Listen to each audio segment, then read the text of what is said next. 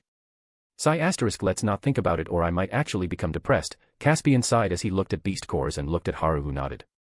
Then Caspian checked the beast cores and some of them had a beast will in them. It made his eyes widen as it was rare to get a beast core with a will, as is not to mention a beast will of an S-rank beast. There were about 15 cores in front of him and 7 of them had beast will in them. Mr. Haru, I have checked them, they are all beast cores of S-rank beasts and higher beasts that have been characterized as SS-rank beasts after the lances encountered some of them. Caspian sighed as he smiled wryly, but he was elated in his heart. So what rank do I get? Haru asked with a smile, and Caspian started to think. Chapter 155, Nobles. Royal families. Lances. They are nothing. After thinking for a few seconds, Caspian opened his mouth. That would be S-rank, anything lower than that would be stupid, and there hasn't been an S-rank adventurer in a long time, so if one appears now it will cause an uproar, especially among the nobles, but if Mr. Haru wants to stay low-key then I'll do as you say, Caspian said as he had me a powerful person who wanted to be low-key, so he intended to listen to the person in question. Did you not learn your lesson just now? Haru said as he frowned, making Caspian panic. And no, not that, I was just wondering about your decision, Caspian said quickly. But Zenobia laughed as she couldn't help it, making Caspian dumbfounded. Mr. Bloody Heart, Mr. Haru is just joking, Zenobia said as Caspian sighed in relief.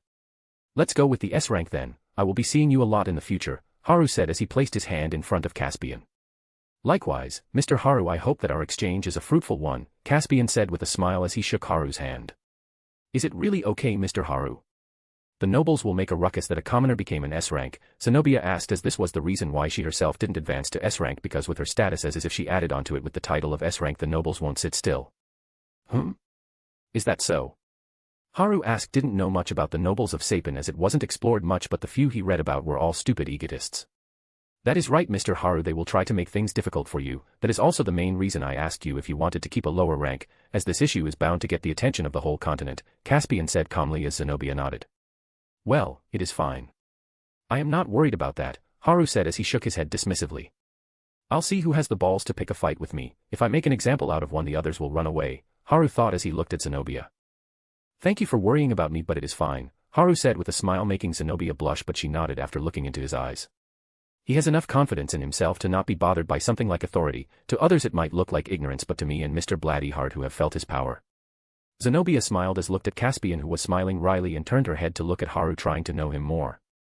But Mr. Haru, they will make a lot of things difficult for you. All the nobles have his unwarranted pride and money. Seeing a person of common descent, they are surely going to confront you. They might even target the people around you, Caspian said as he wanted to probe Haru's stance. He knew that he wasn't afraid of the nobles, but to what extent?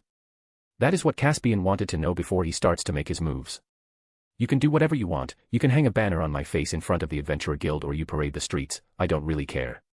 They can come to me of their own volition, but if they can leave or not is up to me. Did you get your answer?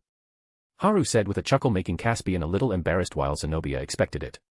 Target people around me, that is hilarious. I think even Heian can floor these lances. Let's not go up to Kairisha. Haru scoffed in his mind, and it was not like he was worried about Kane and Gina. Both of them were strong as well.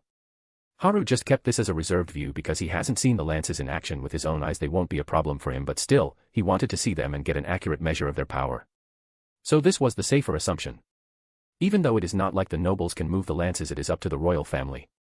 Haru didn't need to be worried about the elven side, so that takes 2 lances out of the equation. The current 3 kings are dumb, but they weren't so dumb to look down on someone who is stronger than their trump cards, the lances. Zenobia nodded as she heard Haru's answer. There is also Elder Virion, who Zenobia considers the most important person on the council. If she had to choose a competent person on the council, it will be Elder Virion without a doubt. There is Director Gutsuki as well. She is someone with a good brain and tactics, although a bit sly. She can get the job done. Zenobia nodded as she looked at Haru.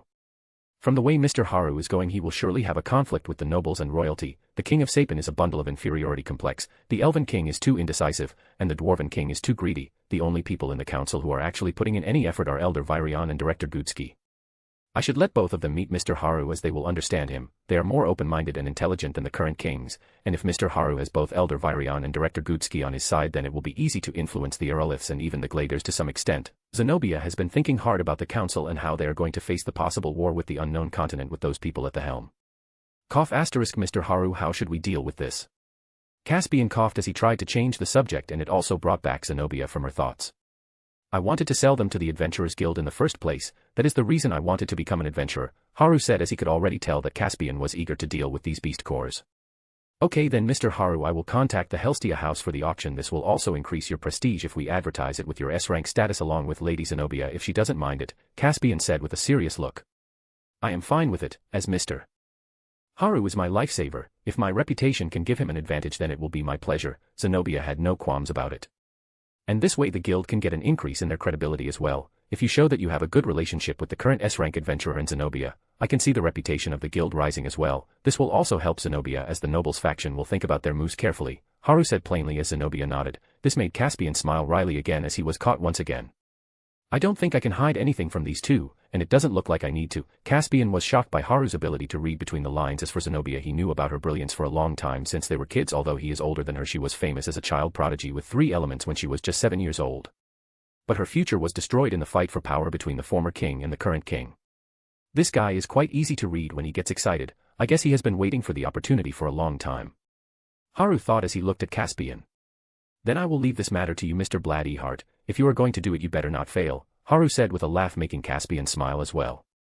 I won't, Caspian said with a serious expression as Zenobia nodded as well. If her name was going to be involved, it would be better if the plan worked. Then Mr. Haru, as of today you are an S-rank adventurer. I will get the ID card ready for you, so please come by in a week. By the time the beast cores will be sold as well, and if you have any special requests for the card, then do say so, Caspian said with a smile. I will look forward to the next meeting then. As for the card, just make it normally, Haru said as Caspian smiled and took this as a go-ahead. So he has already started his plan, I see. Not bad, Haru smiled as he understood that this guy was up to something, but he didn't mind it. It is not like he needed the card now. He can come in and out of the beast glades without anyone knowing in the first place. Congratulations on becoming an S-rank adventurer, Mr. Haru, Zenobia congratulated Haru with a smile. Thanks for the help, Haru said. No, I didn't do anything. It was an inevitable matter in the first place, Zenobia shook her head.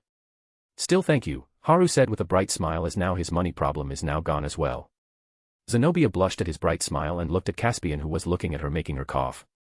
Cough *, then we will take our leave. Mr. Bloodyheart has a lot of preparations to do, Zenobia said as she calmed herself down. Chapter 156, Question. Both Haru and Caspian shook hands for the last time today. I'll make sure to use this opportunity well, Caspian thought as he looked at Haru. You better not waste this chance. Haru thought both of them didn't say a word, but their words reached the other. Then I wish you all the best for your endeavor, Mr. Bloodyheart, Zenobia said with a slight smile. I wish the same for you, Lady Zenobia. I hope you succeed at what you want, Caspian said as he looked at Haru, who was about to open the door. Zenobia had a tinge of red on her face, but she smiled. I hope so as well, Zenobia said, and Caspian was shocked as Zenobia didn't deny it. Well, it is good for her, Caspian smiled as he suddenly remembered something. Lady Zenobia, my niece wanted to meet you if you see a dash. Caspian was talking, but Zenobia spoke, cutting him off. She is still young, maybe in the future, Zenobia spoke in a firm tone, making Caspian sigh, but he was happy that Zenobia thought that his niece has potential. He was proud because he was the one who taught her since childhood. Claire is going to be delighted if she hears this, but still young, huh? Haven't heard her say that in a while. Caspian smiled as he understood the meaning behind Zenobia's words. Okay, I'll carry your message to her, Caspian smiled, and Zenobia turned around, then walked towards the door after a nod. Seeing that both Haru and Zenobia had left, Caspian went back to his desk and slumped down on his chair. I feel like I aged about 10 years today, Caspian said with a tired look, but the smile on his face was clear as day. I didn't think that Lady Zenobia will take so much interest in someone, Caspian thought while thinking about what type of person Zenobia is. I can compromise with my life but not with my creations. I still remember her saying that to the three royal families' face at the council. Caspian chuckled when he remembered the day he was also there at the request of King Glader, who thought Zenobia will soften up after meeting an old friend, but well, things didn't go as he thought. She had left things like friends and family behind a long time ago, or the royal family of Sapin wouldn't have lasted this long, Caspian muttered as he looked outside of the window to see Haru and Zenobia board a carriage. And even till the end. Caspian shook his head and looked at the beast cores and smiled. Now let's get this party started, shall we? Caspian stood up and wore his cloak after storing the cores in his dimensional ring. He walked out of the office and headed towards the Helstia auction house himself. He also had a few things he wanted to confirm there anyway. The inside of the carriage was silent as both Haru and Zenobia didn't say anything. Is it really all right, Zenobia? Haru suddenly asked, bringing Zenobia out of her thoughts. She looked at Haru and understood what he meant. Yes, it is fine, they can't make things any more troublesome for me anyway, Zenobia said with a calm smile. Even then, haven't you forgiven the royal family for what they had done to you? Haru asked, making Zenobia smile. I am just merely doing nothing. There is nothing as grand as me forgiving them. I just left that matter behind because I found something better to dedicate my life to than revenge that wouldn't help anyone but only cause more lives to be lost, Zenobia shook her head. Sorry to pry into your matters, Haru said as he looked away. It is fine, what Mr. Haru knows is already known to most nobles of the kingdom, and even many citizens know it as well. If I had truly forgiven them then, I would have made the weapons for all of the lances even if they aren't worthy of them. They are the most powerful people who will stand at the forefront, but I didn't do that. Now I don't know how many lives will be lost because of my stubbornness. So you can say that I still hold a grudge, Zenobia said with a small smile, waiting for Haru to respond. Her palms were sweaty as she looked at him. But didn't you give them all weapons and armors? Haru asked again, seeing that Zenobia wasn't against talking about it. That. I only let them choose from the armory where I store the weapons I make as practice. It is made while keeping a specific set of people in mind on a broader scale, so it is below the weapons and armor that are made for one specific person, Zenobia shook her head and explained. But you didn't do anything wrong though, Haru titled his head, making Zenobia look up in surprise. As of now, all she had heard about her decision was criticism from the nobles as the royalty stayed neutral on the surface. I can see from your expression that you are confused, Haru chuckled, making Zenobia blush a little. What I mean is weapons can only show their full potential in the correct hands. Suppose if you give a normal man a holy sword, what do you think he can do with it? Haru asked Zenobia. That would be a waste as he won't be able to bring out the real power that the weapon has, Zenobia answered as it was a matter of fact. What do you think the person who forged that sword will think? Haru asked the second question. The forger will be naturally unhappy that the sword he made with hard work and dedication was wasted in the wrong hands. He would rather have the sword collect dust and wait for the day someone who can wield it properly appears. Zenobia smiled as she said it was exactly her line of thoughts, but it didn't apply to her, because she was capable of making weapons that would suit the other lances, but she would have to lower her standard of work for that. And that was something she wasn't willing to do. It had nothing to do with the skills or battle experience of the person in question, but rather something deeper that she was able to see. It was one's spirit and will, or in simpler words, the power of their soul. And that was also the reason she was so fascinated with Haru. For her, Haru was the second person to have such a soul after her teacher. She had seen many people with powerful souls, but none of them came close to her teacher, that is until his soul radiates an unimaginable power. It is like a dark red haze that surrounds him completely and it blocks me from seeing it directly, Zenobia thought while looking at Haru. Every time she tried to see his soul she would always be met with this haze. This had only happened once before, and that was with her teacher. But even her teacher didn't have a soul like this. She was able to pass through that haze and see his soul, but here no matter, she wasn't able to see past that haze. Cheeky little brat, Kurumi thought as she glanced at Zenobia with her left eye and then closed it again. I don't think that the people will blame you for not making weapons for someone you deemed unworthy. It shows your character and knowledge if you can infer that much about a person. No one has the right to criticize you for something you believe in, Haru said with a smile, shocking Zenobia as she was brought out of her thoughts. Seeing her shocked expression, Haru thought she looked quite cute. Any weapon is a good weapon if it is in the hand of the correct wielder. If a wielder can't bring out the best of a weapon, then it is his own fault, and from a forger's point of view it would be better to keep the weapon than let it be wasted, Haru said plainly, making Zenobia laugh. She was happy as her heart felt a warmth she hadn't felt before. She was happy to know that someone trusted her judgment. Other than her teacher, Haru was the first time to agree with her views. Haru smiled, looking at her face. Haru could see her eyes clear up as she looked at Haru with a smile. Really, thank you very much, Mr. Haru. I thought I would help you, but you have once again put me in your debt, Zenobia said with a sincere expression. I was just talking bullshit here, don't mind me, Haru said as he waved his hand. It might be like that to other people, but it was important to me, so thank you very much. Now I feel like I can do it, Zenobia said with a smile. Do what? Haru asked with curiosity. I can make the best weapons this world has ever seen, Zenobia said with a bright smile, making Haru laugh. Then you will need a wielder of that caliber as well, Haru said, making Zenobia smile as she nodded her head. That is correct, but that won't be a problem anymore, Zenobia thought as she looked at Haru with her face blushing a little, but it was hidden with her skin. But Zenobia, say if many people die because of your choice this time, would you regret your decision? Haru asked, and Zenobia looked at him. If there are any mistakes or suggestions on how to make the story interesting, comment them down. Write a review. Comment your suggestions. And drop some stones. Bye. Chapter 157, A Lance. Failure. No, I won't. If it is the consequence of my choice, then I'll face it head on, but I won't regret my decision. It is my pride as a creator to choose the one worthy enough to wield the weapons made by these hands of mine. I won't compromise on this, even with my life on the line, Zenobia said with a firm expression, and Haru could feel her conviction through her soul. That is a beautiful resolve, Haru said with a smile and looked out of the window, flustering Zenobia, who coughed and calmed herself. The carriage was in silence as they made their way back to Zenobia's shop. After about 20 minutes, the carriage reached Zenobia's shop and went into the room that opened like a garage door. Thank you for helping me today, Haru said with a smile, and Zenobia just shook her head. Anyway, Mr. Haru, please stay for lunch and I will accept your thanks, Zenobia said with a small smile as Haru nodded, agreeing with her. Zenobia was in a merry mood with a gentle smile on her face. She was about to guide Haru in, but... Sis. You are finally here, Randall came in with a tense expression on his face. What happened, Randall? Zenobia asked, but she had already gotten her answer as she looked towards the door that opened, revealing a handsome young man with pale skin and platinum blonde hair, combed over to his left. The young man was very tall and imposing, towering over most people. He was about 3 inches taller than Haru, who recognized him. If it isn't the third trash of Wykes, or should I call him second trash? No need, there is no ranking in the trash now, is there? Trash is trash. Well, whatever, not that I care about him, but is he only this much? I thought white mages will be at least more powerful than this. Even Gina can beat the shit out of him if she trained properly for a few more months. Haru felt disappointed when Haru felt that this guy was only had the power of 2 mid-national rank hunters. The young man, who had a smile on his face, suddenly frowned when he saw Haru beside Zenobia with his piercing green eyes. I don't feel mana from him, does he not have any? Maybe a servant. He isn't that important right now, Baron quickly made his assumption, as it didn't even cross his mind that Haru was stronger than him.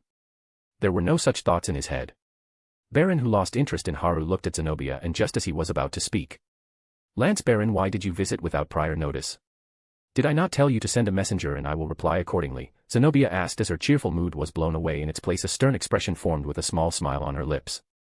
Zenobia's behavior stumped Baron as he looked at her with an awkward smile. I came to ask Miss Zenobia about something, Baron said as he saw that she was not in a good mood. Her eyes were locked on him as if waiting for his next words. Baron didn't know how to say what happened to Zenobia. It was urgent, Miss Zenobia, so I could only come myself, Baron said with a sincere expression, and Haru saw Randall looking at Baron with disgust. As you are here in your Lance outfit, I can see it is an official matter, but there will be no next time if you pull something like this again. You will be going back from the door, Zenobia said plainly. I'll keep it in mind, Miss Zenobia, Baron answered back. Even though Zenobia was weaker than him in strength, her status on this continent was equal if not higher than his own. He might one of the strongest mages on Dicathan, but there were 5 more like him, but Zenobia. There was no other person on this continent who could match her.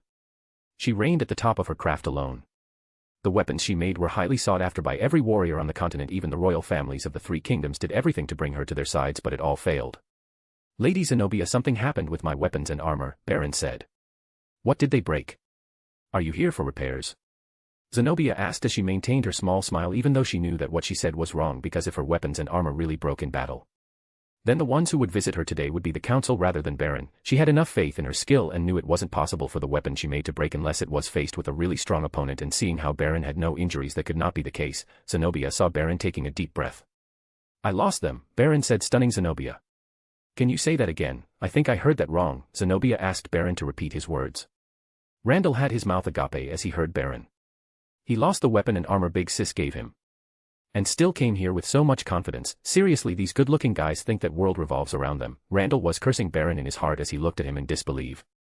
Even though this Lance Baron has been trying to pursue Big Sis, she had always denied his advances or any other man's advances for the case. Even King Blader went back with disappointment. Same went for those arrogant young masters of noble families that they had a chance with Big Sis. Even if you pester Big Sis repeatedly like the head of the Wykes family, she won't get angry and calmly deal with the situation while giving the other party a way out at least once. But when you mess with her creations. Randall gulped in horror as he saw Baron smiling. This guy doesn't know what is going to happen to him. Randall was scared but also happy to see his Big Sis shoot down this handsome guy. Baron didn't know why, but he had a bad feeling, but even then he kept it aside. He has been searching for the ring this whole time. He didn't find it no matter how much he looked for it. It was important to not because of money or the things in it. The reason he searched for it so adamantly was that it had the weapon and armor made by Zenobia in it. In the end, he had to come here on Vari's order as she couldn't see any more time being wasted on this. I lost my storage ring, and my weapons were in it. We are still searching for it, so please let me borrow a set of weapon and armor. For the time being, I can't use any other weapon after I use the ones Miss Zenobia's made, Baron said as he bowed slightly, and it was true, if someone used a weapon by Zenobia they would always feel that the weapons made by other blacksmiths were lacking. Is this guy a dunce, or is he too confident that everything will be resolved? Haru saw the small smile on Zenobia's face vanish as her face became as cold as an ice block for a sec, but soon a gentle smile appeared on her lips as her eyes narrowed, and Haru had to admit it. This was the most dangerous gentle smile he had seen, apart from his mom, that is. I mean, how can someone be so menacing when smiling so gently? Haru thought as he saw Randall shaking. It looks like he had been through this once. In the little time Haru had spent with Zenobia, he has come to know that she cares for her creations a lot, so one would have to pay heavily if they messed with them. So he knew that Baron is going to get his ass handed to him. I understand, Zenobia said in a gentle tone, and Randall was shaking faster as if he was standing in a freezing blizzard bare naked. As I thought, Zenobia will understand. Thank you very much, Baron said as he smiled brightly. You idiot, what do you mean, Zenobia will understand? Did you lose your brain with your storage ring as well? You even dropped the formalities. Where do you get that courage from? Tell me as well. Randall was shaking non-stop as he moved back while making himself smaller and trying to run away from this place. Randall, Zenobia's gentle voice called out to Randall, who stiffened as he stood up straight on impulse. Yes ma'am. Randall gave a military salute as he looked at Zenobia with fear. Guide Lance Baron out, Zenobia said with a gentle smile, and Randall moved on instinct. Zenobia, what does Baron was about to say, but this time Zenobia cut him off. It is Lady Zenobia for you. Now please, if you would leave without making a fuss, that would be better for the both of us, Zenobia said with a smile, and Baron was shocked. He still didn't move from his spot. What happened? Why is she angry? Baron was confused, but he couldn't figure out why she would be so angry. Lady Zenobia, I can't go back without a weapon, Baron stated firmly, making Randall's eyes twitch. If there are any mistakes or suggestions on how to make the story interesting, comment them down. Write a review. Comment your suggestions. And drop some stones. Bye. Chapter 158, Bonus Chapter, Lower Your Head. You fucker, I don't care if you're a Lance or the fucking king of this country. If you want to die, do it alone. Don't drag me into it, Randall thought as he calmed himself down. Lance Baron, let's go, Randall said, and Baron glared at him. Randall was at a loss. If he moves forward there is Baron, and if he moves backward it is Zenobia. He was stuck between a rock and a hard place. He felt like crying in the corner. He didn't do anything wrong. Why did he have to suffer? Lady Zenobia, please give me one more chance. It is so that I can protect the continent, Baron said with a serious expression. Do you know what you are saying? Or are you just spouting nonsense but think your face and status will save you? Randall felt cold sweat on his body as he cursed at Baron in his mind and made up his mind to stay away from pretty boys. They are too self-destructive. So that is how it is. Zenobia raised her eyebrows as she looked at Baron, who thought he had succeeded in reaching her. You know, Lance Baron, the people of this continent are no different from walking corpses if there is someone like you protecting them, Zenobia said with a gentle smile. Baron was too dumbfounded to even react to her. You sure talk big, for someone who can't even keep track of his own belongings, so please leave and take what little of dignity you have left before I throw you out of the shop myself, Zenobia said as she walked past the stunned Baron and made her way into the main shop. Randall followed Zenobia as Haru was still standing in his place. Haru was looking at this with an amused expression. He didn't know Zenobia could be like this. She mostly had a gentle persona with a humble personality that treated people with an amount of respect without being harsh. But this was something else. Even though Zenobia didn't shout or curse, her words caused far more damage than what the former could have done. Haru could see Baron clenching his fist with anger showing on his face, but he calmed himself and turned around following Zenobia. "Miss Zenobia, listen to me," Baron asked but received no response from Zenobia, who kept walking. Baron tried a few more times but to no avail. Zenobia didn't even look at him. "At least tell me what I did wrong," Baron was frustrated. Baron moved his hand towards Zenobia to stop her but. "Oya. We can't have that." Haru appeared in beside Baron and grabbed his hand. Zenobia, who turned around to stop Baron, looked at Haru and then looked at Baron, who was stunned beyond belief. Even Randall had his mouth agape. "What is wrong with these pretty boys? How are they so fast?" Randall shouted in his mind as he didn't even know what happened. All he saw was both Haru and Baron appearing together near Zenobia. "How did he? I didn't even sense him." Baron felt surprised as he didn't even feel Haru approach him, but that didn't matter. "It was all a fluke. It was because I was too focused on Lady Zenobia," Baron thought as tried to move his hand slowly so as to not hurt Haru. For him, Haru, even though a commoner, he was still Zenobia's servant, so he could hurt him accidentally. But his hand didn't move from its place, and what pissed him off even more was the expression on Haru's face. It was as if he was dealing with a brat. He was looking down on him, a lance. He was one of the strongest mages on the continent and a commoner was looking down on him. "Let go of me if you don't want to get hurt," Baron demanded. "Why? Didn't you hear her answer already? What will you get by pestering her? She clearly doesn't want to talk to you, so why don't you book it?"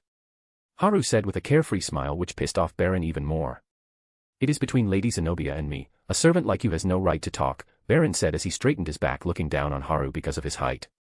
Even though he was pissed, he still couldn't hurt Haru because things will get beyond salvageable if he does something rash and end up severely injuring Zenobia's servant, so he decided to use his killing intent to scare Haru off. "Hey, two pretty boys fighting, it will be fun, huh? Sis, why are you getting angry?" Randall, who was happy seeing Haru and Baron confront each other, was shocked when he saw the anger in Zenobia's eyes flash dangerously. This made him shrink in fear because Zenobia rarely got angry, and it was only when her creations were involved, other than that she would be as chill as a cucumber. Haru let go of Baron's arm, who smirked as he thought. He looked at Haru, who was still standing on the same spot. "It looks like you understand your place. Don't do it again or I will crush you," Baron said as he lifted his chin with his eyes looking down on Haru. "Huh, was he only bark and no bite? I expected a lot from considering Big Sis was so interested in him." Randall felt his disappointment rising as he looked at Haru. "This is amusing, it really is, but no matter how amusing it is, let me give you a warning," Haru said as he looked in Baron's eyes with his red eyes. Baron wanted to speak but his mouth didn't open, his body but he wasn't able to move. It was like someone had tied him up on the spot. He felt Haru's hand on his left shoulder and tried to move his body again but to no avail. "Only those who I allow can look me in my eyes when I speak," Haru's calm voice spread through the silent shop. "I don't allow those who are weaker than me to look down on me," Haru continued as Baron felt fear gripping around his heart like a snake strangling its prey. His eyes shook as he tried to free himself, but it didn't work no matter how hard he tried. All he could see was Haru's red eyes looking at him. Baron saw Haru looking at him at the same eye level. It wasn't that Haru had grown taller in an instant, but Baron's legs gave away as Haru pushed him down on the ground. Thud asterisk. Baron's knees hit the floor with his body going limp. His face had a terrified expression with wide eyes. "What happened to me?" Baron shakily thought as he felt Haru's hand on his shoulder. He moved his head up with difficulty to see Haru looking down at him with his deep red eyes that looked as dangerous as they looked beautiful. "Lower your head," Haru said as he looked at Baron with a cold expression. Even Zenobia felt a chill going down her spine when she heard those words. Her eyes widened when she looked at Haru. "This." Zenobia looked around and she saw that the world was painted in dark red. It was the power of Haru's will, and it spread in its surroundings, painting everything in his color. Baron tried to stop his body in the vow he took that he won't lower his head in front of anyone, but his king was broken. Baron's mind went blank. He wasn't able to think straight as he looked at the ground in fear. "Damn it. Am I dreaming right now? What the fuck just happened?" Girly pretty boy just pushed buff pretty boy on the ground with just a little tap on his shoulder, like, "What the hell? Is this real?" Randall was shocked beyond belief. It can be seen from his agape mouth. Zenobia had a gentle smile on her face, but she still looked at Baron coldly. "That wasn't strength. Just what did he do to me?" Baron was drenched in cold sweat as he looked down at Haru's shoes. Even now, when Haru removed his hand from his shoulder, Baron was still unable to move his body even a little. Was this his first defeat? No, he had lost before. In the group called Lances, there are people stronger than him that work with him on a daily basis. They have defeated him many times, but he was able to hold his head high and continue to improve in order to chase after those people. But now, he was no match. With just eye contact and a little tap on his shoulder, he was dropped to the ground like a sack of potatoes. He wasn't even able to move his eyes up, let alone his body. He had lost before, he has been defeated before, but he has never been embarrassed to this degree in his life. He has never felt so humiliated before. If there are any mistakes or suggestions on how to make the story interesting, comment them down. Write a review. Comment your suggestions. And drop some stones. Bye. Chapter 159, A Goal I Wanted to Realize. Whenever he lost, he was able to see the backs of the ones who defeated him. He had the will to get up and move forward and catch up to them.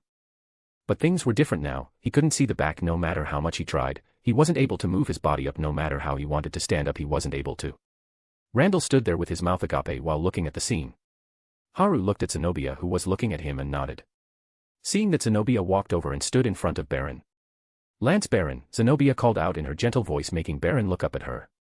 "If you are going to crumble from something like this, then my assessment about you having a fragile mentality will become accurate. A person like that can never hope to hold even a normal sword made by me. My weapons are like my own children to me. I don't give them to someone who can't take care of them properly. So if you want to hold a weapon made by me, prove your worth to me," Zenobia said while looking straight at Baron.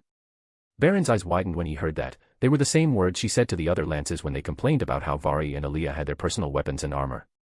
After all, they were all lances and had pride in their power.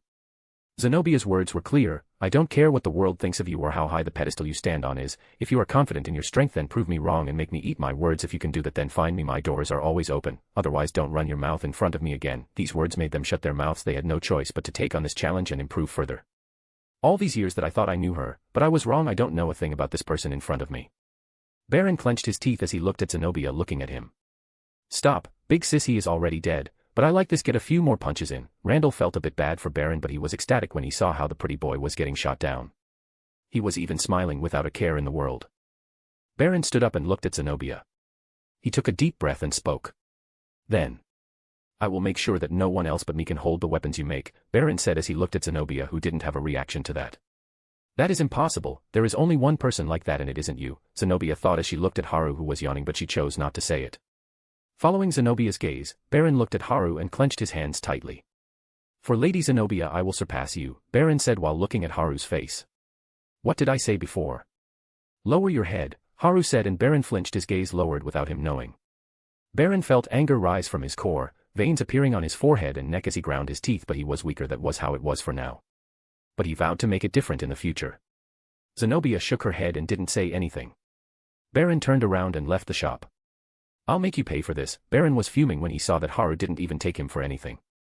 Seeing that Baron left, Randall quickly went to Haru and elbowed his sides. "That was quite good, big bro. I approve," Randall said with a grin and gave Haru thumbs up. "Hey, weren't you looking at me with disappointment before?" Haru asked with a chuckle. Whistle **I was looking at Lance Baron. I can't stand how he can be like that," Randall whistled while looking away. "This guy is funny. He reminds me of Gina." Haru smiled as he looked at Randall, but then he noticed Zenobia standing in front of an anvil at the corner of the shop. Of course, Randall noticed it too, so he looked at Zenobia. "Big sis, why did you help Lance Baron? Wouldn't it be good if he doesn't bother you anymore?" It looked like he had given up. Randall asked something he was curious about because he felt like Zenobia won't give Baron a way out this time. Haru was interested in this as well. If Lance Baron goes back that way, there would be endless trouble for us.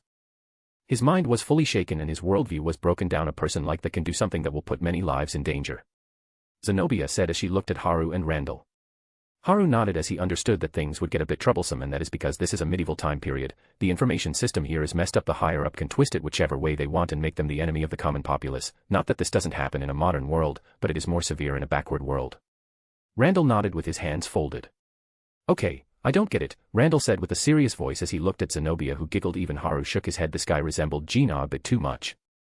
He lived his whole life being the best. He was raised as the genius of the Wykes family since childhood. Many people placed their expectations and ideals on him. It wasn't because he was defeated. If he was that mentally weak, he wouldn't have been able to reach this level. The main reason was how he was defeated. He wasn't even able to put up a fight or resist. It was don't before he could even do something. He didn't even know what happened to him. Everything about him was broken in a second. Zenobia said as she looked at Haru, who nodded. "The so-called geniuses are the most fragile people you will ever meet. It might be a position and status that others may be envious of. The people around them may praise them to high heavens for their achievements, but..." Zenobia stopped as she looked at Randall. They are kicked down just as hard when they fail. It isn't pretty in the slightest unless they have a goal or have their mind set on something. It is impossible for them to get back up from that failure, Zenobia said with a gentle smile as she picked up the hammer on the anvil, and Randall had a sad expression on his face. He knew that at this point Zenobia wasn't talking about Baron but herself. She has been in that position herself, a famed genius in her childhood that the noble family swarmed to make connections with her, only to become a homeless person who no wanted anything to do later on because they feared the new king might wipe their family as well. If the weapons made by me can become a goal for a person to continue forward and improve, then it means that I haven't wasted my life away in perfecting my craft. This was my goal, to give others a goal to look up to and improve themselves without falling into despair, and from the looks of it I have achieved it, Zenobia said with a bright smile while looking at both Haru and Randall. Haru smiled and nodded at her. He could feel her words carry a strong will. Her heart was really unshakable. It was clear that she went through a lot of things and faced a lot of trials, but she prevailed while carving a path in the dark so that others can follow her path, because not everyone has a strong will to persevere. Things like never giving up never work in real life, where if you fall a step behind the others you will be trampled by the ones behind you. Once you are left behind, you are done for. There might be people who get back up and climb up after failing, but there aren't many people like that. That is how the world works. It doesn't wait for anyone, a genius or a normal person, a king or a civilian. Everyone is the same in its eyes. If you fall behind, you're done. I would say that you have, Haru affirmed as he saw how Baron was able to pick himself up after Zenobia talked to him.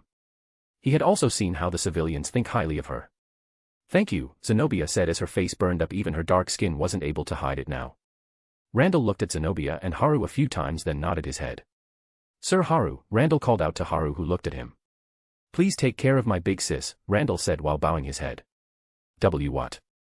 Zenobia was flustered, of course, as she looked at Haru with a red face. My big sis is too kind. Although she can be scary sometimes, she often neglects her own life and needs, so please look after her. And when she is working, shah. Ow. Ow. Sis. Stop my ear.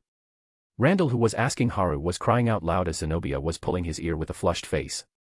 Why, you brat? Zenobia was both livid and ashamed as she heard Randall say that to Haru. Wasn't he like asking Haru to marry her?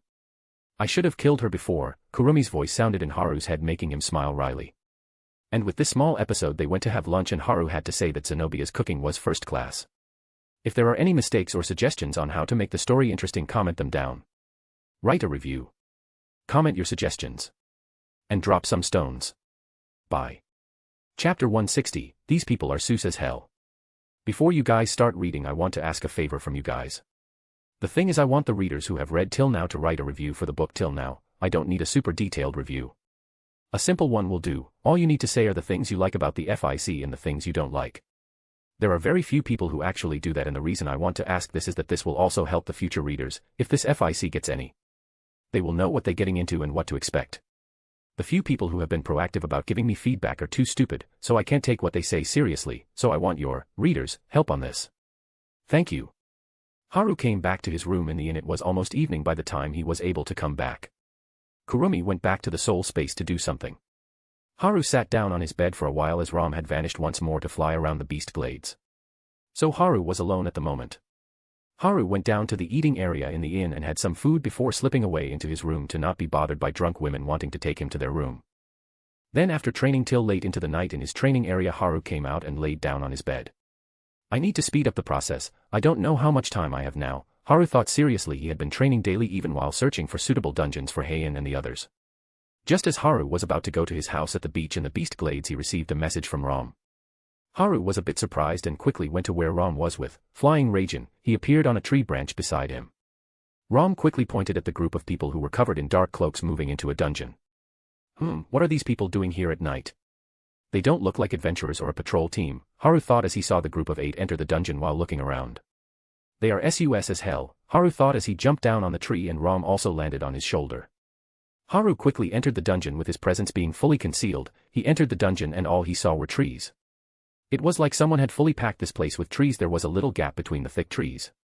Making his way through the dense trees without making a sound, Haru soon caught up to the people who entered the dungeon. He saw them enter a clearing in the middle of the dense forest after he passed a few monsters that were on the level of S-rank beasts here. Did you guys check around properly? Make sure there is no one around here. The person who was the leader of the people asked in a gruff voice. He had a solid body frame with a height of about 6 feet. He took off his hood and looked at his team. Yes, there is no one here. The lances are away from Xyrus on missions. No one is near here as well, so we don't have to worry about being discovered.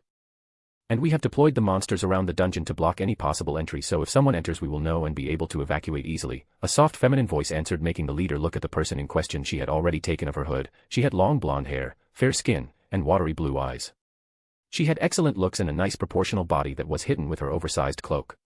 I see, so the monsters are their doing. I haven't heard of anyone being able to control beasts on this continent, and to think they have the info on the lances as well. This is something really fishy going on in the council. Haru frowned at the thought that someone in the council is probably leaking the info to the superior of this group in front of him. Okay, then everyone cover your face with a mask, especially you, Sistia. You should stand at the back and by no means show your appearance in front of the person that is going to come, the leader said as he gave Sistia, the person who answered his question, a big mask that can cover her face completely.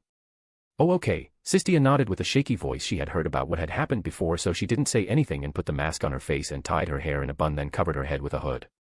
Yes, Sistia, you should cover yourself more thoroughly, one of the teammates said as he gave her a bigger robe. Yet totally, we can't take any chances. One more female chimed in and others agreed as well. Thank you, everyone. Sistia felt warm when she saw that everyone on her team was worried about her. It wasn't only her, everyone covered themselves up. The reason for this was that the person that was about to come abhorred good-looking people. They heard that she disfigured a subordinate of her own because she didn't like how good she looked. She burned the poor girl's face and scalp so that she can never have hair again after she had her violated, and if that wasn't enough, she even disfigured the girl's body by burning her skin and cutting off her breasts. It was too gruesome that most people weren't even able to talk about it. That girl was still alive and was kept for experiments. Remembering this, everyone felt a chill go down their spine. After checking that everyone had covered their faces and body, the leader did the same. When the higher-up is here, don't do anything that will get on that person's nerves and be attentive. We will be able to complete our mission this time, the leader said as he took a deep breath and they started to place some stones with different markings on the ground. Are they summoning something? A devil? Bah, anyway, let's see, time will tell, Haru thought as he looked at them. Leader, do you think we can finish that mission given to us this time? One of the members asked. Yes, with the higher-up coming here, there is no way we can fail, and we have already made preparations. The reason we can't kidnap that Zenobia was because we didn't have strong enough personnel, the leader said as he sighed. Zenobia? Are they talking about her? There shouldn't be someone who would go to this extreme just to try and kidnap her on this continent, or I may be wrong, I can't come to conclusions. This may be a scheme made by the person on the council that is leaking info. But there seems to be a connection with the unknown continent here, I am sure of it. Haru's eyebrows shot up as he heard their words. He felt like he could find some leads about the second continent from these guys. The only possible faction that would try to kidnap Zenobia is the unknown continent people with someone from the council helping them, but why? Because Zenobia herself is strong on this continent. She is the strongest after the lances, and that is while she is suppressing her core from breaking through. She is already at the peak of silver core and can break through, but she is choosing not to in order to not draw attention to herself. Haru wanted to go down and interrogated these guys, but from their strengths. They aren't even cannon fodder. They said that a higher-up is coming, so I'll wait, Haru thought as he leaned on the tree trunk while keeping an eye on the group. Okay, then we can finish it this time. I really want to go home, one of the hooded figures said as he drew the magic circle. Don't jinx us, bastard. Haha, it is already too late. The people around laughed as they finished placing the stones and stood behind the leader. Okay, everyone pour in your mana into it quickly. Everyone did as they were told and poured their mana into the stones, causing the markings to lit up. After pouring their mana into it, everyone backed up quickly and kneeled down with the leader at the front while the others were behind him. The magic circle let out a bright light and the space distorted, opening a black portal on top of the magic circle. So a teleportation circle, it is surely the unknown continent. Haru smiled as this was a big chance for him to learn about the other side, so he waited patiently while calming down Rom, who was bored. And soon a figure appeared out of the portal, a tall, sickly thin, and a pale figure walked out. This person was wearing a sparkling black dress with a ceramic doll-like mask on their face. She had long black scraggly hair tied into two ponytails that fall behind her head with a bow on each end. As she walked out, the portal behind her closed. Is this all of you? The figure spoke as she saw the 8 people in front of her. Yes, Retainer Jagret, the other groups are busy with their missions, the leader of the group answered in a respectful tone. Okay, so, did you useless fucks complete your mission yet? Jagret asked in an angry tone as the team leader was sweating bullets. If there are any mistakes or suggestions on how to make the story interesting, comment them down. Write a review. Comment your suggestions. And drop some stones. Bye. Chapter 161, I miscalculated.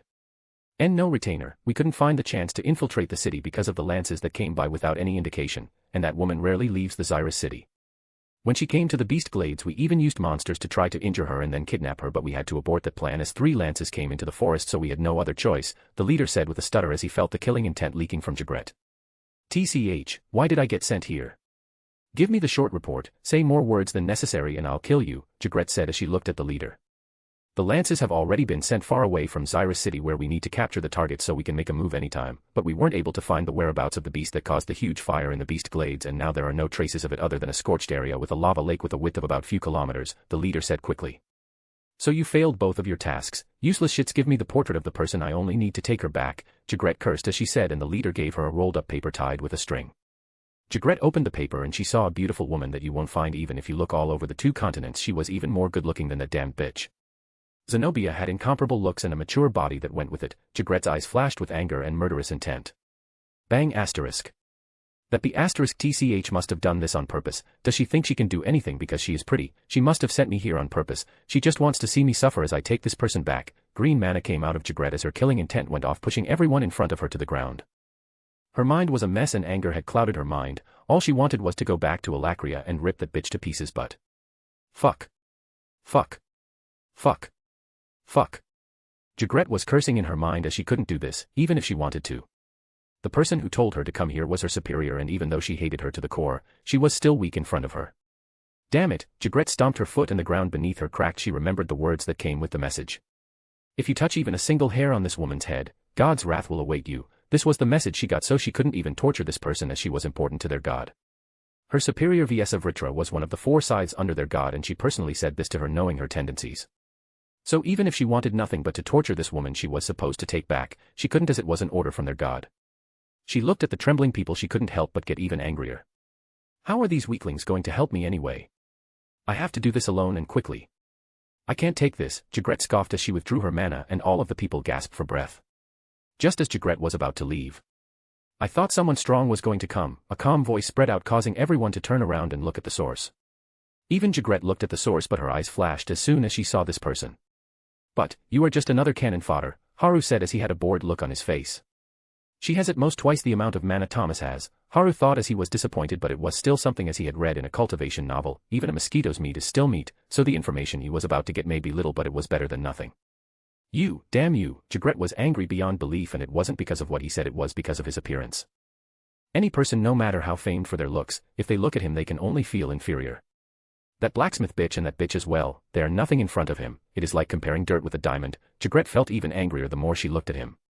His face was the epitome of what masculine beauty can be personified, with sharp eyes and a perfect nose that looked like they were made by the god himself. If he says that second in looks, no one would dare to say they are first. But this only infuriated Jagret further. You. I'll fucking make you wish you weren't born, Jagret growled like a beast as murky green mana leaked from her body and corroded her surroundings. Arg, the people near her started to shout as their skin burned by the corrosive mana released by Jagret, but she ignored them. Her eyes were locked on Haru's face, who didn't even bat an eye at her killing intent. The people around her writhed in agony as the mana went down their respiratory tract, burning their lungs. Ha ha ha ha ha, I have to thank that bitch for sending me here. When I go back, I can disfigure someone like you. Kukukukuku. Jagret was happy, too happy in fact that she even forgot everything. All she had in her mind was how she would torture Haru while messing his appearance. She laughed with a crazy grin that hid under her mask. She stomped her foot and went straight at Haru with full speed, reaching in front of him instantly. Gotchio, she said with a cackle as she moved her hand forward. What do you mean gotchio? Haru's uninterested voice came from far behind her. Jagret saw the one in front of her vanish in smoke like an illusion, and she looked back to see Haru standing in the middle of 7 corpses, but there wasn't a single drop of blood on his body or on the ground. He stood there while his head was on top of the team leader as his eyes were purple in color with circles in them. Haru lifted his hand up and Jagret saw the transparent human coming out of the team leader. Thud asterisk. This is interesting, soul seals and all. You guys do things thoroughly, I see, Haru said as the team leader's body hit the ground. He had got the info he wanted. Although not enough, it is still useful info. I have confirmed that they are from that other continent named Alacria. It is useful that I was able to get the general knowledge of that place. But there isn't any other info regarding their mission to kidnap Zenobia, and they also don't know why they had to investigate Rom. All they were said was to bring back the beast responsible for this or report what they found. Haru thought as he looked at the 8 cold bodies on the ground. Even though they haven't done anything to him, they still had thoughts about Zenobia, who had helped him, so it wasn't much for him to kill them. They are potential enemies judging from their memories anyway. It was necessary to get info out of them, so this was the quickest way. As for the reason he used the human path of Rinnegan when he could have used his Mangekyo, well, torture wasn't really Haru's thing. Unless he had a grudge against the said person, he won't torture them, while it will be bad if he got the wrong info from them or if the info was incomplete. This was an easy and efficient way for both the victim and himself. How many people like this have infiltrated this continent? Sigh asterisk, this is a headache. What are the kings of this continent doing? Are they just warming their seats? Haru just gave up thinking about it and looked at Jigret, who had sent 4 vine whips that were emanating green smoke. Haru moved his head slightly to left and dodged the first one. Bang asterisk. The whip landed on the ground and cracked it. Looks like I miscalculated. Haru calmly dodged the other 3 whips, aiming for his body with little movements. Bang asterisk, bang asterisk, bang asterisk. The 3 whips landed on the ground, sending rocks flying all over. Her strength isn't twice of Thomas, it is 1.5 times. She is weaker. Haru looked at where Jigret was, but she wasn't there. Where are you looking, pretty boy? Jigret's voice sounded behind Haru using plant movement. Her speed was extremely fast as she made huge hands with her corrosive mana and grabbed Haru's body. Now let me hear your blissful voice, Jigret said in a deranged tone as green smoke came out of her hands, covering Haru in green smoke. If there are any mistakes or suggestions on how to make the story interesting, comment them down. Write a review. Comment your suggestions. And drop some stones. Bye. Chapter 162, Intentions and Information. 1 second, 2 seconds, 3 seconds. Nothing happened, as if it was a surprise. Behind the porcelain mask, Jigret has a twisted expression as her corrosive smoke didn't do anything. I do feel flattered, but, Haru's voice sounded as Jigret felt him grab her arms. Splash asterisk. Both of Jigret's hands were ripped off her shoulders. She was shocked as she saw the green smoke vanish and Haru's body was still the same.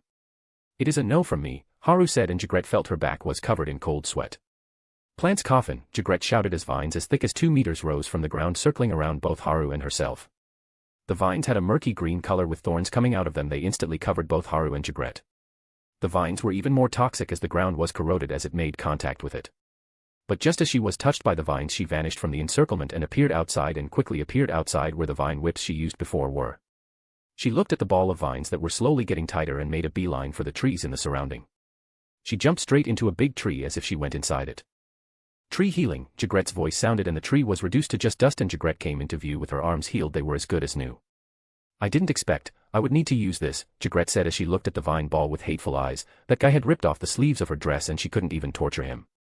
It is because you are weak. Haru's voice came beside her, taking her by surprise. She wasn't even able to feel his presence, but her eyes widened as she jumped back and made distance between them. You shouldn't have let me know of your presence, pretty boy. I'll make you regret not killing me when you had the chance, Jigret growled as she looked at Haru, who had a carefree expression while leaning on the tree trunk, but there was something strange. Did he get taller?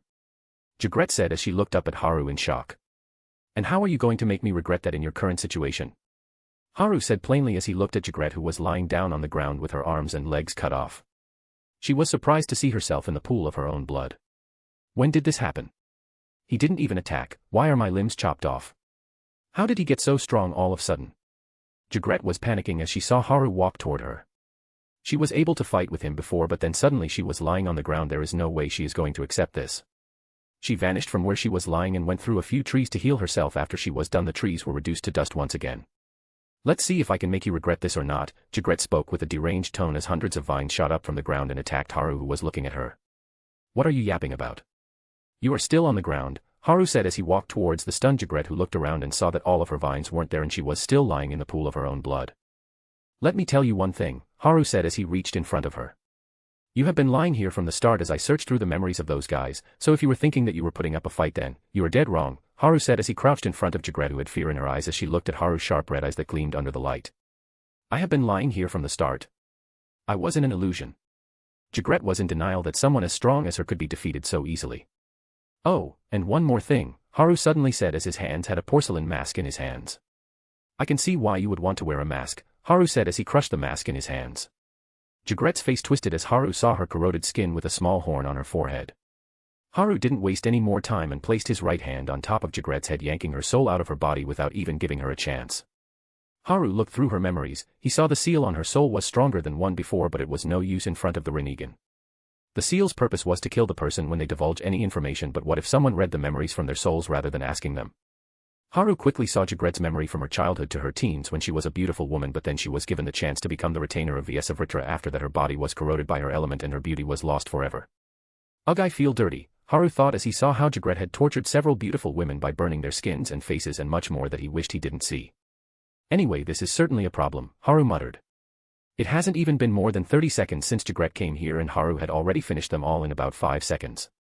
After Haru sorted out all of the memories, he came to know this group's purpose here. The 2 missions they had were these. First was to kidnap Zenobia and take her back to their god. There was no reason given to this cannon fodder other than, do not harm her, in any way or you're dead meat. The plan has been moved forward, so we need to get this person ASAP. This was all that was told to this woman by her superior.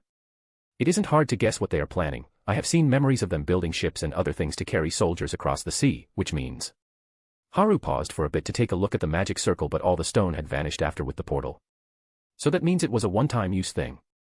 Haru wasn't worried as he found some Unjagret's dimensional ring along with a few interesting things in it.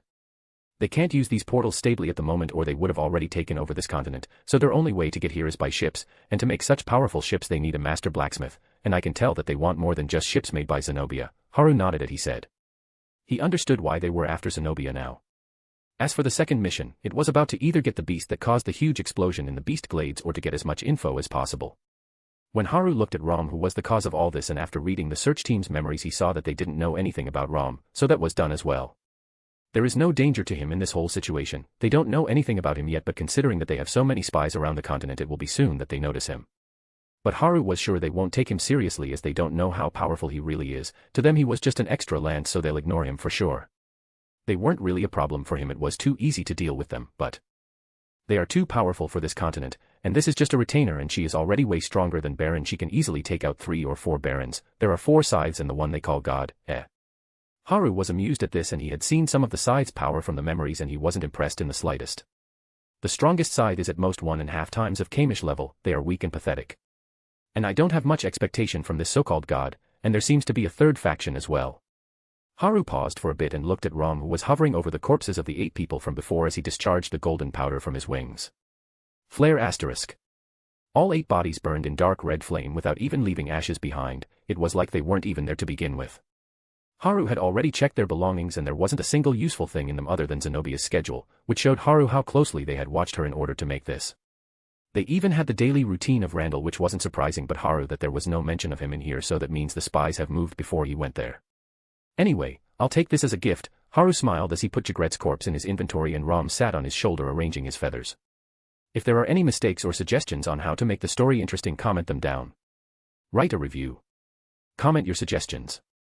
And drop some stones. Bye. Chapter 163, Library. Haru teleported to the beach house and went to take a bath, then changed into a white yukata and then wore an orange haori over it. After that, he came out of the house and stood before the cliff. Crash asterisk surge asterisk. He saw the waves from the sea hit the rocks with full speed, and after a minute of thinking, he made a plus sign. Poof asterisk poof asterisk poof asterisk. And a large amount of smoke appeared behind Haru. After the smoke was cleared, he could see his clones standing behind him. He had made nearly 200 clones and all of them had one job. Okay, now and go scour this damn planet, find the 2 continents. When you find them, leave a seal there and come back. Take your time, just don't get caught, Haru said as the clones just shrugged. It is not like they had a choice in this matter. Henge no jutsu, transformation jutsu. If you don't know your Naruto, all of them said at the same time and transformed into crows and took off in all directions to search for the continents. Caw asterisk caw asterisk. Rom was delighted to see so many crows at once and cried happily. Haru kept looking at them as their black feathers were falling around him. If only someone could take a photo, it would be perfect. Seeing that everything was done here, Haru went back to searching for dungeons for the rest of the night. The next morning 9 a.m. Haru walked out of the inn and went towards Zenobia's shop again because he asked her if he can use the library in her shop and she agreed. Haru was dressed in a simple black t-shirt and pants as he reached Zenobia's shop. Kurumi still hadn't come out of his soul space and Rom had too much fun spy hunting, so he went to do it again. Knock asterisk knock asterisk. Haru knocked on the door and it was opened by none other than Randall. Welcome big bro, Randall said with a smile as Haru nodded. Haru saw him being dressed in a coat that was a mix of dark blue and light gray long with golden lines on the cuffs and collars. There was a small shoulder guard on the left shoulder and a small emblem on the left side of the chest with the alphabets XY, with a white dress shirt under it and dark blue pants. You sure are dressed up, going on a date? Haru smiled as he said. He had formed a good relationship with Randall, who already treated him like a big brother. As if I can get a date with my face, I have to go back to the academy to prepare for the new school year, Randall said as he guided Haru in. The academy is starting so soon? Haru asked. No, the normal classes will start next month, but since the dorms are already open, so I will go and live there to prepare for my 4th year. I also help with the patrols at the academy, plus Big Sis always nags me to go out and experience more things, Randall said with a helpless expression as Haru smiled and looked behind Randall. Oh my, I am sorry for nagging you, Zenobia's gentle voice came from behind and Randall was frozen. He turned his head like a machine with bad oiling and looked at Zenobia, who had a small smile on her face. She was dressed in a white t-shirt and dark blue pants. "Be big sis, I heard that it will rain today so I'll get the laundry." Randall ran off at full speed. "It is the middle of summer and there is no laundry," Zenobia sighed as she looked at Haru, who was smiling. "Welcome, Haru," Zenobia said as her face felt a little hot. "Thank you for letting me use the library," Haru said with a smile. He had told her to stop calling him Mr. all the time. "It is a small thing, the public bookstores don't have many important books but you can find them here. Although this library is smaller than the one in my house, it has all the important books apart from mana studies," Zenobia said as she looked at Haru, who nodded. "There doesn't seem to be anyone keeping an eye here." Haru was here for the books, but the main reason was to catch more of the spies that were keeping an eye on Zenobia, but till now he hadn't found anyone. "I'll guide you to the library," Zenobia said as she walked upstairs followed by Haru. Soon they reached a door in the middle of the corridor and Zenobia opened the door. As Haru walked in, he took in the smell of old paper and ink. Then looked around at 6 bookshelves that were packed to the brim with books and scrolls. There was a reading area on the right with an old wooded table and sofas.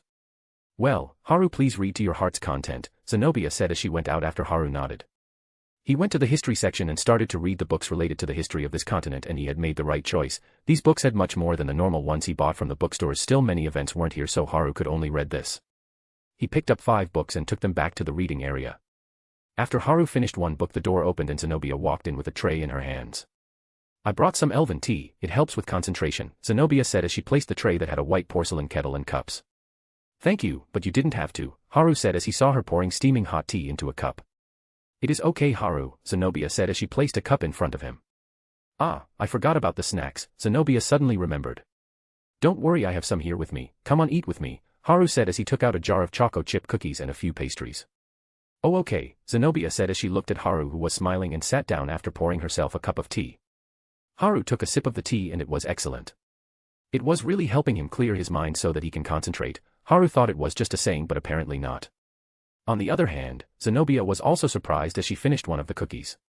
"The tea is really good," Haru said as he ate his pastry. "Yes, these sweets are also really good," Zenobia said as she ate another cookie. Her eating pace was fast, but it didn't look like she wolfing food down, but she looked like a proper lady even while eating quickly. "Where did you get these?" both Haru and Zenobia asked simultaneously. "I'll answer first. I get these every month as a gift from the elven royal family. They send a quarter of the best tea leaves to me. Would Haru like some?"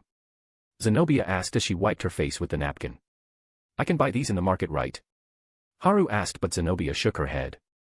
"No, these tea leaves don't appear on the market because it has a low production rate, and more than a quarter of the production is kept by the elven royal family for personal use. The other quarter is purchased by the royal families and high-ranking nobles of the other 2 kingdoms, then the last quarter is sold within the elven territory. So the ones that appear on the market are the lower-tier tea that doesn't have much of an effect like this one," Zenobia said with a smile. "And you get the other quarter? They sure treat you well?" Haru asked as Zenobia nodded. "It is to maintain a good relationship, plus the main reason is because of their lances," Zenobia said with a smile as Haru understood as well. "Well, I thought Risha would like these. She is always trying different types of tea leaves, and this will also help Gina with her concentration problem. She is always too easily distracted," Haru thought as he tapped his chin. "How much is the price of these tea leaves?" Haru asked. The last I heard it was about 20 golds for 5 grams, Zenobia said, making Haru's eyes widen. "It is that expensive?" Haru asked and Zenobia nodded. "Damn, I can only buy about 25 grams of this." Haru smiled wryly, looking at the cup of tea in his hand. "Haru, you can have some. I have about a few kilograms that have accumulated over time. I don't like to drink tea too often and the tea leaves don't go bad even if they are kept for 30 to 40 years, Zenobia said, and Haru was shocked again. "Well, I'll take some," Haru said as he looked away.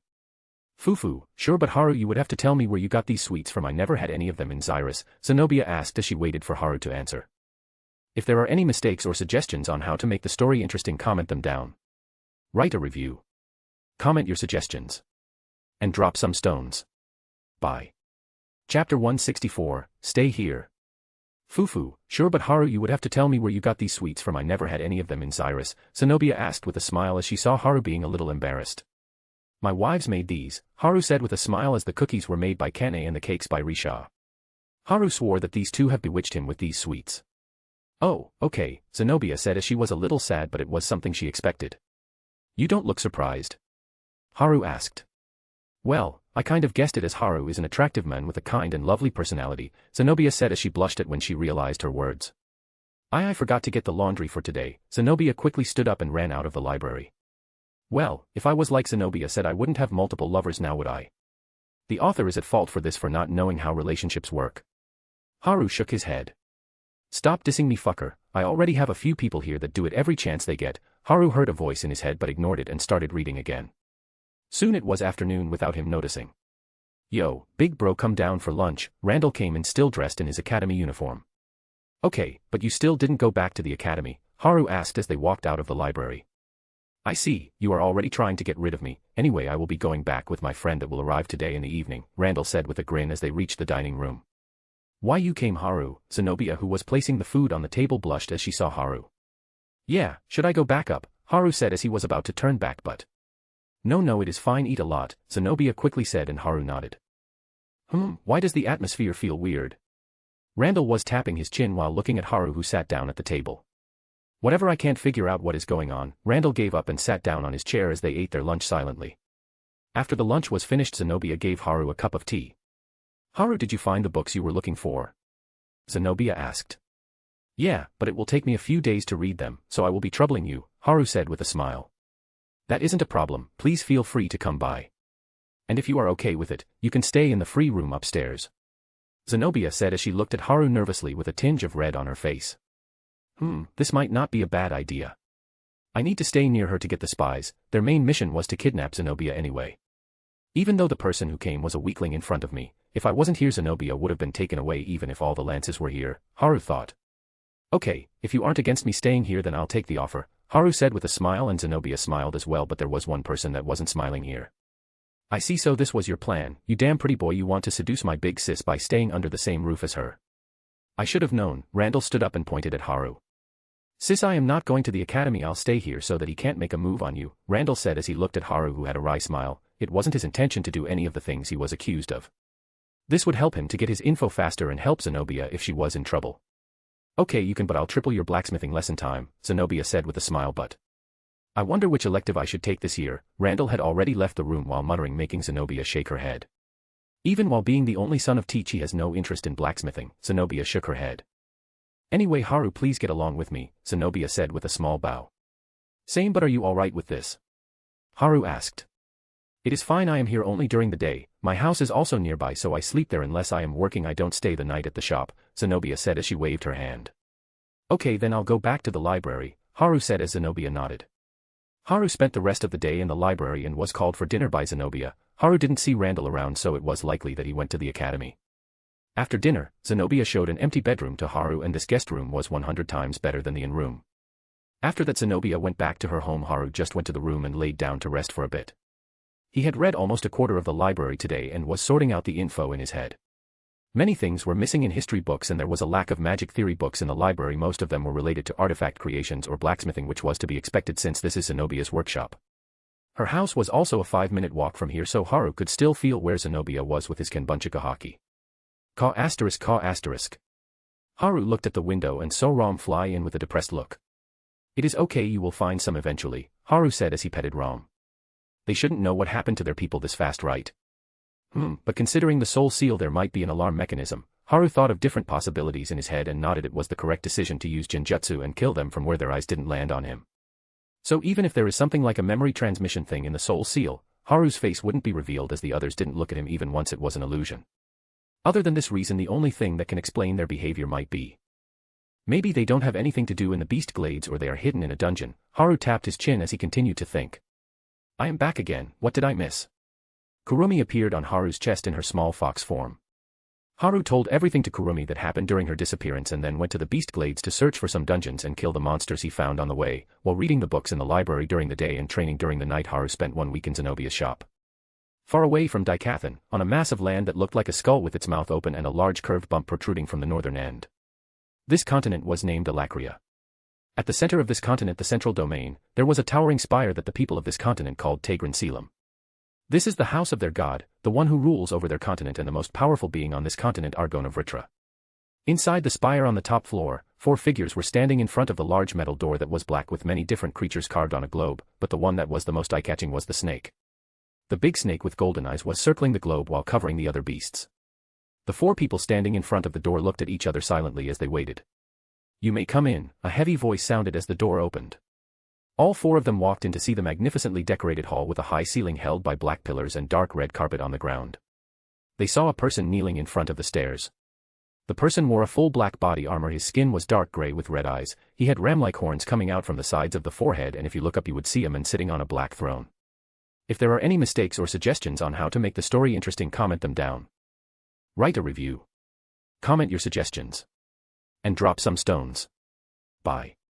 Chapter 165, What should we do next? The man on the throne is a handsome man with smooth skin and a sharp jaw. He has vibrantly scarlet eyes and massive horns sprouting from the sides of his black hair, like an elk's antlers, except shiny and black, each coming to a spear-sharp point. His horns have several gold and silver rings wrapped around the many prongs, and bejeweled chains also trace the lines of the horns. But no one dared to look up. All four walked beside the kneeling man and kneeled as well. "We pay our respects to the High Sovereign," all five said at the same time. The man on the throne looked at the five kneeling in front of him and opened his mouth. "Viessa, any news on the task I gave you?" the man asked in a cold voice. "No, High Sovereign. Jagret is dead. Her soul gem was broken just after 5 seconds she went to complete the task. I am thinking of sending someone else to complete the task." A cold and emotionless voice sounded out in the silent hall. The woman named Viessa had pale skin with dark eyes, with long purple hair that fell on her shoulder and back. She was wearing a teal-colored dress with a rune stitched on the front. She was also wearing high-heeled leather boots. Her beautiful face was static with no emotions or expression on it, and her dark eyes made it hard for one to read her thoughts. Her words shocked the others a little, but they didn't say anything. "No need to do that, they will only make more casualties. She must have run into someone she shouldn't have," Argona said plainly with a flat tone. "I will put that task on hold for now. We can get Zenobia from there when those guys from Epheotis are away." Argona's words shocked the Scythes, for their High Sovereign to call a lesser being's name showed how much importance this person held for his plan. Viessa showed a rare frown on her face as she realized how important this task was, and yet she failed. If she had known that person was so important, she would have gone there herself. "Okay, now for the next part. Kadale, did you find anything about the beast I talked about before?" Argona asked the man who was kneeling in front of him before the other four came in. "No, High Sovereign, I couldn't find anything about the beast's whereabouts, but I did check the place where High Sovereign told me to look. I even saw a few lesser snooping around." Kadale answered respectfully. "Do tell me, what did you find?" Argona asked. The lesser might have only thought that as a fire from an ordinary fire man a beast, but when I stood there on the scorched ground, I felt like my mind was attacked. If I hadn't teleported away from there I would have been dead. And I have even sustained burn marks on my feet even without them coming into direct contact with the scorched ground. Kadale's words made the others around gasp in horror. He felt he would die if he stayed longer. He was injured just by standing on the scorched ground without even coming into contact with it. What type of bullshit was this? "Did you find anything else?" Argona asked as he was fascinated by this turn of events. "I did see the beasts from around there and even some lesser beings go into those scorched ground, but they weren't affected, and when I tried to go near them to capture them, I felt the same sensation that I felt when standing on the scorched grounds. I wasn't even able to get near them," Kadale said as he lowered his head further. Argona was in deep thought right now. He had many scenarios going through his mind about this series of outcomes that happened to Kadale. Does that beast who came from outside of the world have an effect against decaying mana arts? Other than that, I don't see any difference between Kadale and the Lessers. Argona was deep lost in possibilities.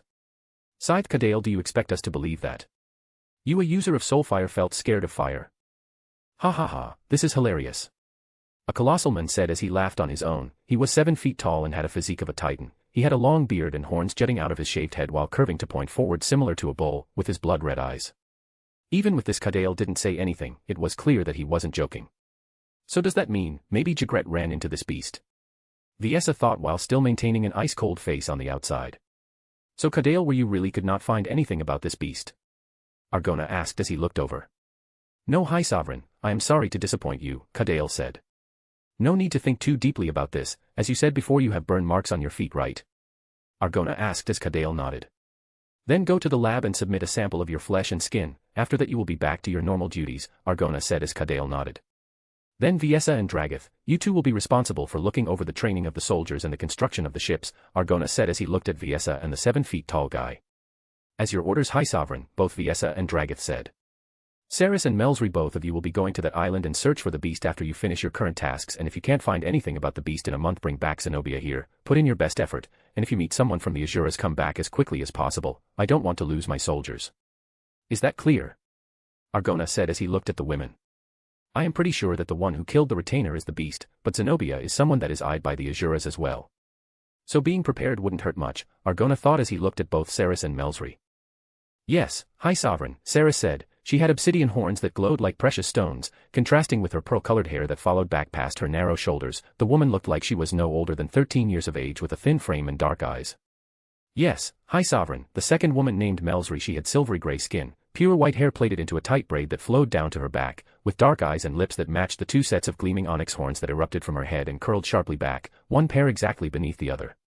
All of you go and finish your tasks. I expect you all to succeed in the work I gave to you, Argona said as the sides bowed and then stood up to leave the hall.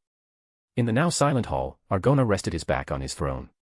I won't let that beast and Zenobia fall into their hands. They are valuable pawns, Argona muttered as he stood up from his throne and went into the corridor behind his throne. It wasn't only Alacria that was in an upheaval thanks to Haru. The people of Dicathan have been rowdy for the past week as well, no matter if they are commoners or nobles. They were all talking about one thing. The sole S-rank adventurer of this continent, in other words, our MC. The news of a new S-rank adventurer appearing sent a huge wave all over the continent. But even if there hasn't been an S-rank adventurer in the guild for a long time, this alone won't cause so many commoners' attention to this issue. The main reason was that the Adventurer Guild of the Xyrus branch had released a statement that, even Lady Zenobia approves of the new S-rank adventurer. This was the main reason why so many eyes were focused on the new S-rank. To get Zenobia's acknowledgement was an achievement that only a few people have gotten. And all of them were lances. This showed the weight of her words. But positive and negative attention comes hand in hand. The nobles from all over Sapin were complaining to the king about how the guild was making up false rumors to boast. But the main for this was that the new S-rank adventurer was a commoner. They couldn't take it that someone who wasn't a noble became an S-rank adventurer. But a letter from Zenobia herself reached the king and was read in the capital city of Sapin, Itistan, in presence of the nobles. This all reached a new high when the 15 S-rank beast cores were sent for auctions in Xyrus City by Helstia House. If there are any mistakes or suggestions on how to make the story interesting, comment them down. Write a review. Comment your suggestions. And drop some stones. Bye. Chapter 166, Bonus Chapter, Meeting the King. The next bonus chapter if we get 500 more power stones, aren't I generous? Have a nice day. There was a big underlying message in this. It has been a long time since the last S-rank beast core was sent for auction.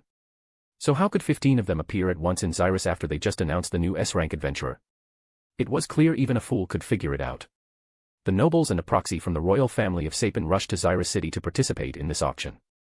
To no surprise, the auction was a huge success, gaining Helstia House tons of profits, and this also helped Caspian to make many connections with powerful noble families while bettering the position of the guild in the political power system. The main reason for all of this was that the new S-rank adventurer and Zenobia seemed to have a good relationship. This helped Caspian a lot as he was the only person who was in touch with both Haru and Zenobia. And at the moment Caspian was in his office meeting the king of Sapin, who had come from the capital here just to meet Haru. Caspian, can you arrange a meeting for me with the new S-rank adventurer? Blaine asked as he was sitting on the sofa. That would be difficult, your majesty, as Mr. Tsujikuni is supposed to be here the day after tomorrow. I can't call Mr. Tsujikuni here so abruptly, Caspian said as he had a troubled expression on his face. Don't you have a good relationship with him? You should understand I can't stay here longer because I have to prepare for the announcement. Blaine said as he sighed. He was already here, so he can't really go back without meeting the person in question. The reason for this was the beast cores that had beat wills in them. There were 15 beast cores, with the normal ones being sold first slowly in the span of 2 days, but then one with a beast will came as the last item on the 3rd day. And it was the beast will of none other than Shadow Wolf. This drove the nobles and even the proxy sent by the royal family crazy. The proxy quickly sent Blaine a message to come here and take a look at this. It was crazy. There were 7 S-rank beasts cores with their beast wills intact. The nobles even disregarded the royal family as everyone wanted to buy the beast cores.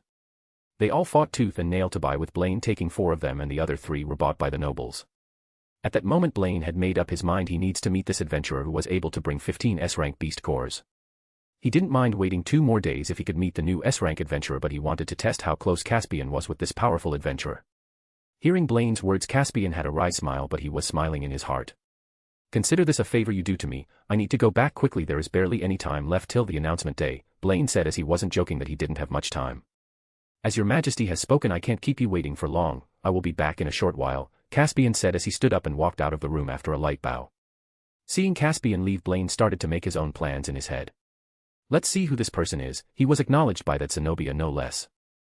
I don't know what's going on in that woman's head, but I shouldn't care about someone whose fate is sealed. Blaine thought as a cold glint flashed in his eyes. Outside the Adventurer Guild, Caspian was waiting for Haru to come. He obviously didn't need to call for him as today was the day he was supposed to come. All of the adventurers were surprised to see the guildmaster standing at the entrance with a smile, but well, they didn't mind it and went their way. After about 20 minutes. Seeing the smile on your face, I think your plan worked. Suddenly a voice came from behind Caspian, startling him. Ah, damn it, don't scare me like this. Caspian had cold sweat on his back as he saw Haru standing beside him with a smile. Come on, I walked in from the door, you know, Haru said, making Caspian sweat harder. I didn't even see him when I had my eyes glued on the door, just how? Caspian sighed as he was really scared at the moment, but it is not like he can do anything if Haru really wanted to kill him. He won't even know when and how he died. Yes, it is working properly. Caspian suppressed the fear in his heart as this was the chance he has been waiting for. Okay then, let's go in, Haru said as both of them went to Caspian's office. Haru opened the door without knocking and Caspian followed with a helpless smile. Seeing the door open, Blaine, who has been waiting, looked up and saw Haru, who was dressed in a teal shirt with golden patterns on the sleeves with black pants and shoes. You must be the new S-rank adventurer Haru Tsujikuni. Nice to meet you. I am Blaine Glader, king of the kingdom of Sapin, Blaine said while still being seated. Likewise, Haru said with a smile as he sat down on the sofa opposite Blaine, making Blaine's eyes twitch as Haru showed no respect to him even when he announced himself as the king. I am sorry to keep you waiting, your majesty, Caspian said with an apologetic tone. No, I was the one who made a request out of the blue. I will remember this, Blaine said with a smile and then looked at Haru. I heard you wanted to meet me. If it wasn't for Caspian I wouldn't have come, Haru said, making Blaine's eyes widen. Even Caspian was surprised, but he composed himself quickly. Let's play along, this is even better. Caspian had an amused smile when he saw Haru helping him. So their relationship is as strong as I heard. Blaine had a serious expression as he looked at Haru, who was taking a teacup from Caspian. Looks, power, and status, this man has it all. He only looks in his early 20s, he is so young, yet he achieved a strength that can rival the best on the continent. What was I like when I was his age? Damn it. Blaine felt jealousy rise from the bottom of his core as he looked at Haru, who looked at him with a small smile. As I had heard, you really are a strong person, Sir Tsujikuni, Blaine said as he sipped his tea. He was speaking pleasantries as he couldn't feel anything from Haru. It was like he was a normal man. You can tell? Haru asked curiously as Blaine was weak even by the standards of this continent. Yes, I do have 2 strong people under me, so I can tell, Blaine said as his eyes twitched. He didn't know why, but he felt like Haru was insulting him. You mean the lances? Haru asked and Blaine nodded proudly. Haru nearly scoffed at his proud expression. With this, Haru understood that Blaine was the type of person with the thinking of, I may be weak but I have strong people under me. I met one of them in Zenobia's shop, Haru said, and Blaine was shocked again.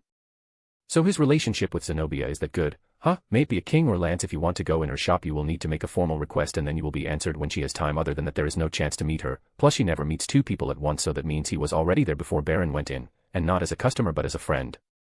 Blaine sighed as he himself had to wait for a few months just to call Zenobia to the council meeting. He also knew that Baron went to visit Zenobia because he lost his weapon and armor. So that must be the time Haru met him. Are you talking Lance Baron? Blaine asked and Haru nodded. What did you think of him? Blaine asked with a smug expression. For him his lances were surely stronger than Haru.